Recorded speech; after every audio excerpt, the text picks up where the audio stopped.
ইবনে ইসহাক থেকে বর্ণিত আছে যে, কুরাইশ প্রতিনিধি আমর ইবনুল আস ও আবদুল্লাহ ইবনে রবিয়া যখন আবিসিনিয়া থেকে ফিরে এল এবং সেখানে হিজরত করে যাওয়া মুসলমানদেরকে ফিরিয়ে আনতে সক্ষম হল না, তার অল্প কয়েকদিন পরেই ওমর বিন খাত্তাবের ন্যায় দুর্দান্ত সাহসী ও প্রতাপশালী ব্যক্তি ইসলাম গ্রহণ করেন। তার ও হরত হামার ইসলাম গ্রহণে রাসূল সাদ এর সাহাবিগণের মনোবল যথেষ্ট বেড়ে যায় এবং তারা অপেক্ষাকৃত নিরাপদ অনুভব করেন। এর আগে তারা কাবার চত্বরে নামাজ পড়ারও সাহস পেতেন না। ইসলাম গ্রহণের পর ওমর ঝুঁকি নিয়ে কাবার চত্বরে নামাজ পড়েন এবং তার সাথে অন্যান্য সাহাবিগণও নামাজ পড়েন। উম্মে আবদুল্লাহ বিনতে আবি খাসামা রাত বলেন যে, আমরা একে একে সবাই আবিসিনিয়ায় চলে যাওয়ার প্রস্তুতি নিচ্ছিলাম। আমার স্বামী আমের তখন একটা পারিবারিক কাজে বাইরে গিয়েছিলেন। সহসা ওমর ইবনুল খাত্তাব এসে আমার কাছে দাঁড়ালেন। তখনও তিনি মোশরেক। তার জুলুম অত্যাচারে আমরা অতিষ্ঠ ছিলাম।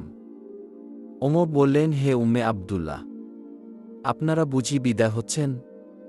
আমি বললাম, হ্যাঁ, আল্লাহর কসম, আল্লাহর পৃথিবীতে বেরিয়ে পড়ব। তোমরা আমাদেরকে অনেক কষ্ট দিয়েছ, অনেক নির্যাতন চালিয়েছ। আল্লাহ এ অবস্থা থেকে আমাদেরকে উদ্ধার করবেন। ওমর বললেন, কি আল্লাহ আপনাদের সাথী হন কি? তার কথায় এমন একটা সহানুভূতির ভাব পরিলক্ষিত হচ্ছিল যা আর কখনো দেখিনি। এরপর ওমর ইবনুল খাত্তাব চলে গেলেন। তবে আমার মনে হচ্ছিল আমাদের দেশ ত্যাগের খবরে তিনি মর্মাহত। কিছুক্ষণ পর আমের প্রযোজন সেরে ঘরে ফিরে এল। আমি তাকে বললাম, গো হে আবদুল্লাহর বাবা, এইমাত্র ওমর এসেছিল। আমাদের প্রতি তার সে কি সহানুভূতি ও উদ্বেগ তা যদি তুমি দেখতে। আমের বললেন, তুমি কি তার ইসলাম গ্রহণের ব্যাপারে আশান্বিত? আমি বললাম, হ্যাঁ। সে বলল, খাত্তাবের গাধা ইসলাম গ্রহণ করলেও তুমি যাকে দেখেছ সে, খাত্তাবের ছেলে ওমর, ইসলাম গ্রহণ করবে না। ইসলামের প্রতি ওমরের যে প্রচণ্ড বিদ্বেষ, হটকারিতা ও একগুয়েমির প্রকাশ দেখা যাচ্ছিল, তার দরুন আমের হতাশ হয়েই অনুরূপ কথা বলেছিল। হরত ওমরের ইসলাম গ্রহণের কারণ ইবনে ইসহাক থেকে বর্ণিত আছে যে, ওমরের বোন ফামিতা বিনতে খাত্তাব ও তার স্বামী সাইদ বিন জায়েদ বিন আমর বিন নুফাইল ওমরের আগেই ইসলাম গ্রহণ করেছিলেন, কিন্তু তারা তাদের ইসলাম গ্রহণের কথা ওমরের কাছ থেকে লুকিয়ে রেখেছিলেন। মক্কার আর এক ব্যক্তি নাইম বিন আবদুল্লাহ আন নাহামও একইভাবে গোপনে ইসলাম গ্রহণ করেছিল। ওমরের স্বগোত্রীয় অর্থাৎ বনু আদি বিন কাবের অন্তর্ভুক্ত এই ব্যক্তি নিজ গোত্রের অত্যাচারের ভয়ে নিজের ইসলাম গ্রহণের কথা প্রকাশ করেননি। খাব্বার ইবনুল আরাত বনু তামিম বংশোদ্ভূত এই সাহসী জাহেলিয়াতের যুগে তরবারি তৈরির পেশায় নিয়োজিত ছিলেন এবং বনু খোয়ায়া গোত্রের উম্মে আনমার নাম্নী মহিলার মুক্ত গোলাম ছিলেন নামক অপর এক নমুসলিম গোপনে ফাতিমা বিনতে খাত্তাবকে কুরআন পড়িয়ে যেতেন। একদিন ওমর ইবনুল খাত্তাব উন্মুক্ত তরবারি হাতে নিয়ে রাসূল সাক ও তার একদল সাহাবীর সন্ধানে বেরিয়ে পড়লেন।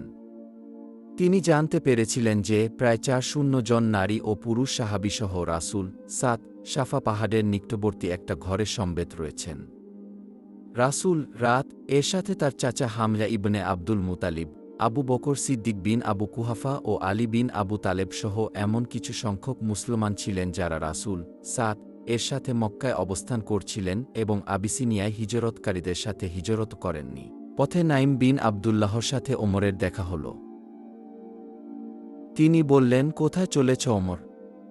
ওমর বললেন, ধর্মচ্যুত মুহাম্মাদের সন্ধানে চলেছি, যে কুরাইশ বংশে বিভেদ সৃষ্টি করেছে, তাদের বুদ্ধিমানদেরকে বোকা সাব্যস্ত করেছে, তাদের অনুসৃত ধর্মের নিন্দা করেছে এবং তাদের দেবদেবীকে গালাগাল করেছে।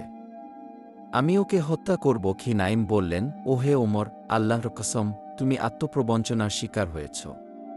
তুমি কি মনে কর মুহাম্মদকে হত্যা করার পর বনু আবদ মানাফ তোমাকে ছেড়ে দেবে আর তুমি পৃথিবীর ওপর অবাধে বিচরণ করে বেড়াতে পারবে? তোমার কি উচিত নয় আগে নিজের পরিবার পরিজনের দিকে মনোনিবেশ করা এবং তাদেরকে শোধরানো? ওমর বললেন, আমার পরিবার পরিজনের কি হল? নাইম বললেন, তোমার ভগ্নিপতি ও চাচাতো ভাই সাইদ বিন জায়েদ বিন আমর এবং তোমার বোন ফাতিমা বিনতে খাত্তাব। আল্লাহর কসম, তারা উভুজে ইসলাম গ্রহণ করেছে এবং মুহাম্মদের ধর্ম অনুসরণ করছে। পারলে তাদেরকে সামলাও কি? ওমর তৎক্ষণাৎ ফিরে গেলেন তার বোন ও ভগ্নিপতির বাড়ির দিকে।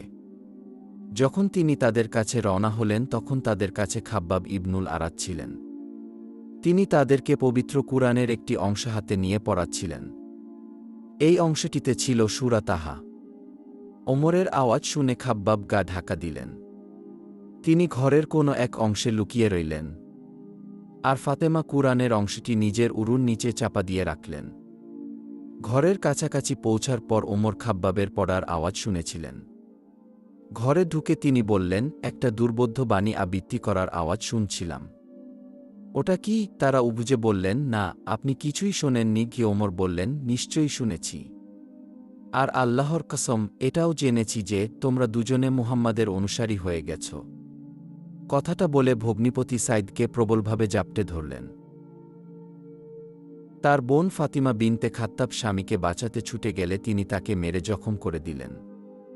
এই কাণ্ড ঘটানোর পর তার বোন ও ভগ্নিপতি একযোগে তাকে বললেন, হ্যাঁ, আমরা ইসলাম গ্রহণ করেছি। আল্লাহ ও তার রাসূলের প্রতি ঈমান এনেছি।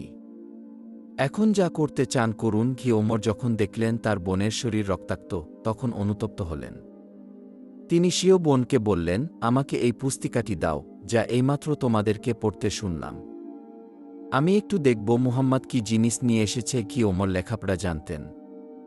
তিনি কথা বললে তার বোন তাকে বলল, আমার ভয় হয় আপনি নষ্ট করে ফেলেন কি না। ওমর বললেন, ভয় পেজো না। অতঃপর তিনি নিজের দেবদেবীর শপথ করে বললেন, ওটি আমি পড়েই তোমার কাছে ফিরিয়ে দেব। ওমরের কথাটা শুনে ফাতিমার মনে আশার সঞ্চার হল যে ওমর ইসলাম গ্রহণ করতে পারে। তিনি বললেন, ভাইজান, আপনি যে অপবিত্র, কেননা আপনি এখনও মুশরিক। অথচ এই পবিত্র গ্রন্থকে পবিত্র ব্যক্তি ছাড়া স্পর্শ করতে পারে না। কি? ওমর তৎক্ষণাৎ উঠে চলে গেলেন এবং গোসল করে এলেন। এবার ফাতিমা তাকে পুস্তিকাখানি দিলেন। তাতে সূরা তাহা লিখিত ছিল। তিনি তা পড়লেন। প্রথম অংশটি পড়েই বললেন, খোয়াহ, কি সুন্দর কথা, কি মহৎ বাণী। তার উক্তি শুনে খাব্বাব তার সামনে বেরিয়ে এলেন।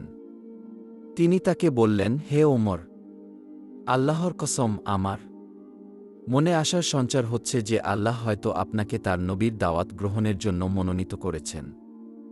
আমি গতকাল শুনলাম রাসূল দোয়া করছেন, হে আল্লাহ, তুমি আবুল হিকাম বিন হিশাম অথবা ওমর ইবনুল খাত্তাবের দ্বারা ইসলামের শক্তি বৃদ্ধি কর। অতএব আল্লাহর দিকে অগ্রসর হন, আল্লাহর দিকে অগ্রসর হন হে ওমর। ওমর বললেন, হে খাব্বাব, আমাকে মুহাম্মাদের সন্ধান দাও, আমি তার কাছে যেয়ে ইসলাম গ্রহণ করব। কি? খাব্বাব বললেন, তিনি সাফা পাহাড়ের নিকটে একটি বাড়িতে আছেন। সেখানে তার সাথে তার একদল সাহাবী রয়েছেন। কি? ওমর তার তরবারি আগের মতোই খোলা অবস্থায় ধরে নিয়ে রাসূল ও তার সাহাবীদের কাছে চললেন। সেখানে গিয়ে দরজায় কড়া নাড়লেন। ভেতর থেকে তার আওয়াজ শুনে রাসূল এর জনৈক সাহাবী দরজার কাছে এগিয়ে গিয়ে ভেতর থেকে তাকালেন। দেখলেন ওমর মুক্ত তরবারি হাতে দাঁড়িয়ে। তিনি শঙ্কিত চিত্তে রাসূল এর কাছে ফিরে গিয়ে বললেন, কি হে রাসূলুল্লাহ, এই যে ওমর ইবনুল খাত্তাব একেবারে নগ্ন তরবারি হাতে। হামায়া ইবনে আব্দুল মুত্তালিব বললেন, ওকে ভেতরে আসার অনুমতি দিন। সে যদি কোনো শুভ কামনা নিয়ে এসে থাকে, আমরা তার প্রতি বদান্যতা দেখাবে। আর যদি কোনো কুবাসনা নিয়ে এসে থাকে, তাহলে ওর তরবারি দিয়েই ওকে হত্যা করব। কি? রাসূল বললেন, ওকে ভেতরে আসতে দাও। ও উক্ত সাহাবী তাকে ভেতরে আসতে দিলেন। রাসূল নিজে উঠে তার কাছে এগিয়ে গেলেন এবং নিজের কক্ষে নিয়ে গিয়ে তার সাথে সাক্ষাৎ করলেন। রাসূল তার পাজামা বাঁধার জায়গা অথবা যেখানে চাদরের দুই কোণা মিলিত হয়, সেখানটা ধরে তাকে প্রবল জোরে আকর্ষণ করলেন এবং বললেন, কি হে খাত্তাবের পুত্র, তোমার এখানে আগমন ঘটল কিভাবে?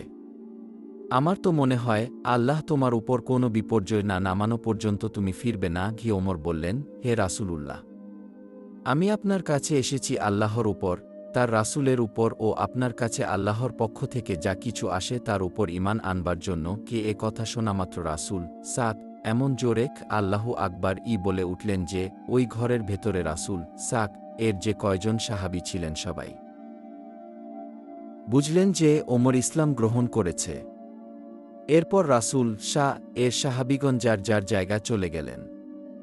হামায়ার পর ওমর এর ইসলাম গ্রহণে তাদের মনোবল ও আত্মমর্যাদা বেড়ে গেল। তারা নিশ্চিত হলেন যে ওরা দুজন রাসূল এর প্রতিরক্ষায় অবদান রাখবেন এবং ইসলামের দুশমনদের মোকাবিলায় মুসলমানদের সহযোগিতা করবেন।